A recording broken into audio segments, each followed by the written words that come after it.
listener, welcome to YouTube channel Grow with Urdu by फरहानाज़। आज फिर आपके सामने हाजिर हूँ एक नई वीडियो के साथ। आज हम पढ़ेंगे हुब्बे वतन नज़म के सवाल जवाब। कल हमने इसकी नज़म पढ़ी थी। जिन बच्चों ने अभी तक वो वीडियो नहीं देखी है तो पहले आप प्लेलिस्ट में जा कर के क्लास 7 में आप वो वीडियो देख लीजिएगा, आपको मेरी वीडियो मिल जाएगी।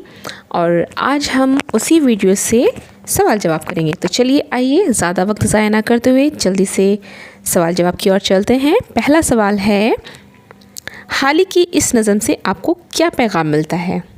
ठीक है, तो इसका जवाब होगा, हाल ही की इस नज़म से हमें अपने वतन से मोहब्बत करने का पैगाम मिलता है। ठीक है, इस नज़म में हाली साहब ने हमें ये पैगाम दिया है कि हमें अपने वतन से मोहब्बत करनी चाहिए। ठीक है, चलिए अब सवाल नंबर 2 की ओर बढ़ते हैं। सवाल नंबर 2 है, तेरी एक मुस्तखाक के बदले हरगिज़ न लूँ कर मुझे वहशत मिले। इस शेर में हाली किसको मुखातिब करते हैं?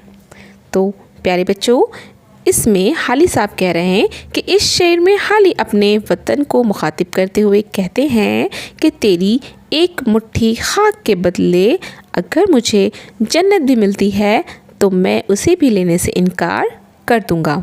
सवाल नंबर 3 है, कोई दिन में वो दौर भी आएगा बेहुनर भीख तक ना पाएगा। इस शेर में हाली क्या समझाना चाहते हैं?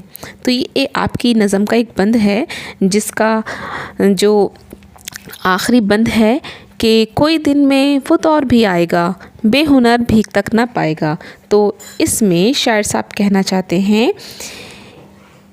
ये समझाना चाहते हैं हमें कि आने वाले गुज़श्ता दिनों में एक दौर ऐसा भी आएगा जिसके पास कोई हुनर नहीं होगा, उसको भीख भी नहीं मिलेगी।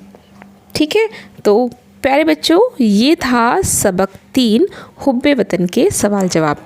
मैं उम्मीद करती हूँ कि आपको ये वीडियो बहुत अच्छे से समझ में आ गई होगी। आप इस वीडियो को रोक करके पॉज करके ये सवाल जवाब लिख सकते हैं। चाहें तो आप इसका स्क्रीनशॉट लेकर के आराम से कर सकते हैं। और मैं उम्मीद करती हूँ ये वीडियो क्लास 7 के बच्चों के लिए बहुत ही फ़ायदेमंद साबित होगी।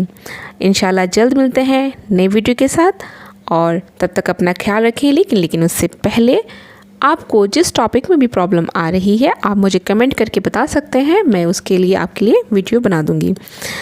ठीक है, इंशाल्लाह जल्द मिलते हैं, तब तक के लिए टेक केयर, अल्लाह हाफ़िज़।